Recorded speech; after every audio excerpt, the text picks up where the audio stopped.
right, everybody. We'll start with Coach Smart. Have the opening statement, and we'll take questions. Well, obviously, one hell of a game. Great atmosphere, a lot of respect for Alabama's team, their fans, the venue. It was one hell of a game. Tale of two halves. Obviously, we were not really prepared, and that falls on me in the first half. We didn't do a great job, especially defensively, but we also gave them short field. And with a short field and a quarterback like Milroe, it creates a lot of tough times. I am extremely proud of our team at halftime. I thought our coaches made good adjustments. Everybody was positive. And I talked to them. I told them, I said, look, guys, I've been in the stadium, down to Texas A&M, probably just as bad. And came back to make it a game and had a chance to win the game. And didn't make more plays than Alabama. So a lot of credit to them. And for us, humility is always a week away. We got to go get ready for another tough opponent coming to our place. So that'll open it up. Kirby, what did you do different in the second half to kind of defend Milroe versus the first half? Well, we probably weren't as aggressive. We were more aggressive in the first half and took some chances and probably got hit on some things that they did a good job of packaging run and pass with him. And, he's hard to defend, but when he's 28 of 31 or whatever it was at halftime, he was, I don't know what it was, but it was not very many incompletions. He's really hard to defend. So you have to pick your poison. Do you want the guy to take off and beat you running? Do you want to play loose coverage and try to keep eyes on him so he doesn't take off? He ran the ball well on the perimeter, and we lost contain, and then he also threw the ball well, which made it really tough. In the second half, we played some tighter coverage. We made some stops, and we possessed the ball in offense. When you make stops, you give yourself a chance. Can you talk about Ryan Williams, Kirby? Great player. I mean, I got asked by the game day crew before the thing about what are you going to do special for Ryan Williams, and I said, we can't do anything special for Ryan Williams. They got a guy back there, quarterback, that could be the best running back in the country, and he throws the ball. So you can't put two people on Ryan Williams. You can't do it. You got to make him make throws. And we've known Ryan for a long time. He came to our place on several visits. He's such a great kid. He's extremely fast and elusive. He's got great ball skills.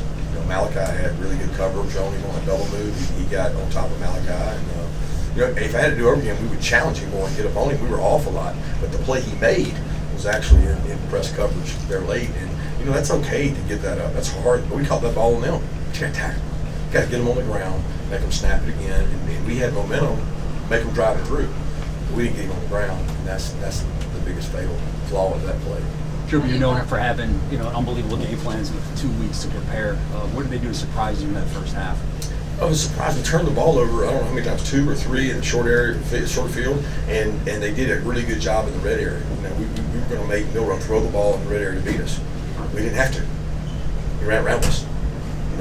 We had our best player on him on 4th and 1. He outran him to the sideline and then turned up and scored. He ran outside of a blitz defense that we got more people than they can block in there, and he ran what we call a moon sweep outside. And he's a really good football player. He's a really good football player. So, if you could just stop him and not worry about him throwing it, I think you could do it. But when he's throwing it well and they're catching it well, it's really hard to stop. Kirby, what was your message to your defense after the first several drives where they obviously weren't getting stops? Get stops. We got to get stops. You know what I mean? Play by play, we got to do a better job. We got to settle down. We got to communicate well. If you go back, the first drive, we're 3rd and 7, and we worked all week on. They go fast on 3rd down. They hard count. They look to see what you're in, and we practiced that all week. And we talked about not jumping off sides. We jump off sides, and they're deadly in 3rd and 2.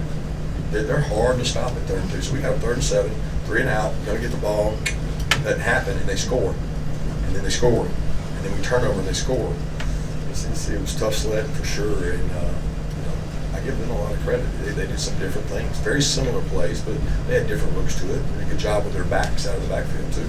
You're now 1-6. Back in the first half compared to what he was able to do late before. Say that again. How do you evaluate Carson Beck from what he did in the first half to what he was able to do late in the fourth? Well, I don't know that there was a huge difference. We had 4 downs to do everything in the second half, so the 4 downs made a big difference. When you got 4 downs, you got a couple of wastes in there. We got to the point where we had to be aggressive and go fast. We which opens some things up. I was really proud of the way he played. You know, one of the interceptions was not his fault. He did what he was supposed to do. The fumble was probably the one that he'll look back on and say, it's 1st and 10. Just throw it away. Just throw it away. We don't have to make a play there because we got 4 downs. We got 2nd, 3rd, and 4th. And to fumble that one and get it back to them makes it really tough. You're now 1-6 in your career against Alabama. Is there anything that leads to that? I don't know. What's our bounce record against them? Not great. You know? Yeah. Has anybody got one better than 1-6? Displayed them 6 times? I don't think so. I think they got really good players. They got a great program. I got immense amount of respect for them. They do a great job. I mean, Nick's recruited good players. Caitlin's got good players in here. It's a tough battle. Of those 2 of them been here. You know, and they've been tough. They've been really tough battles. So a lot of credit to those guys and a lot of respect for them. Coach, saw you talk to almost every guy that walked off the field. What did you tell them, and why was that important for you to talk to each of those guys walking back to the tunnel? Well, there's no greater response of a leader than to be with the guys who go to battle with you. And those kids went to battle tonight. Look, no mistake about it. That group we got in there, man, they're connected. They're proud. They got pride. And I told them, I said, guys, I don't know what this second half's going to look like. But I do know this. When we watch it, we're going to find out a lot about ourselves. We're going to see what kind of character we got. And I'll be honest with you, I thought we were a team that was in really good shape. I thought that we could play them into the 4th quarter. Once we had we were in the situation we were, we just had to get one moment at a time. And I didn't want to walk off the field without, telling each one of them how much I appreciated how they responded to it. It was pretty tough adversity there. Going off that, after Kentucky, you said that taught you a lot about your team. Is there anything different that tonight's loss showed you? We can't turn the ball over and win games. I mean, we know that.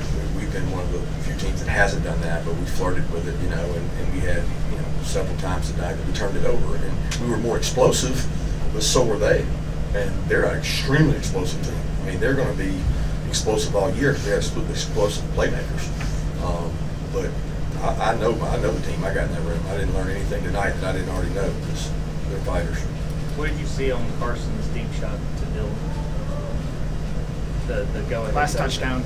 It's a great play design by Mike, and we thought that it was there all week. It had to be the right look, and I thought it was a great call. I didn't even know at the time he called it, but it was one of those that we thought we could take advantage of their aggressiveness. They got some really aggressive safeties, and he bid on it, and it was a great throw by Carson.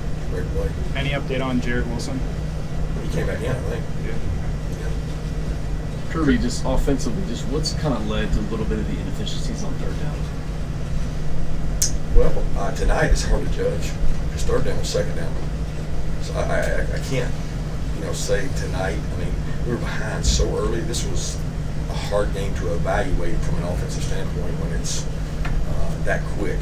You know what I mean? And I do think we got to communicate better.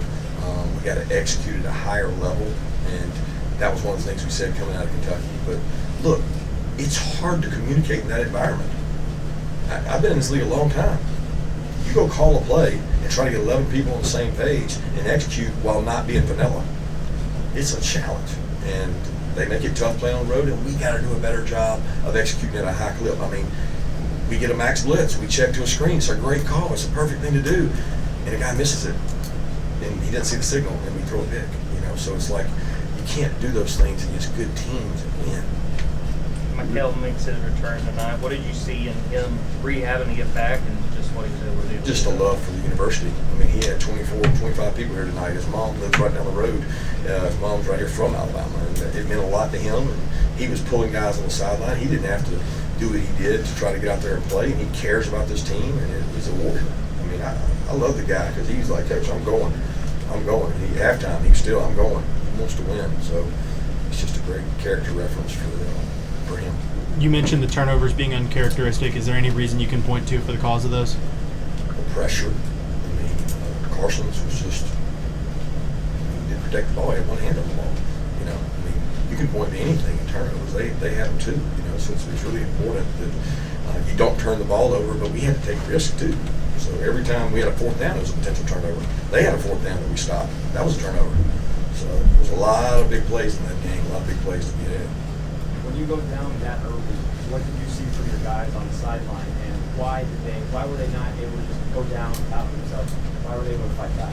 Yeah, because we're not built like that. I mean, you're not going to do that. I mean, that's not who we are. We we fight too much each day out of practice to sit down and quit. I mean, they had a great response in at halftime. I thought that was great the way they handled it. And what was your message to Arian when something like that goes down on a critical down? What's that? Which one? When the bus is on the coach. Oh, next play, man. Next play. Next moment. I mean, shoot. Arian made some plays in that game too.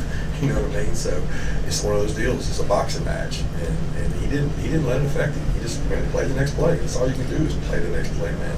You just keep playing the next play. Got time for one more question? Anybody? All right, thanks, Coach. Guys. Appreciate it.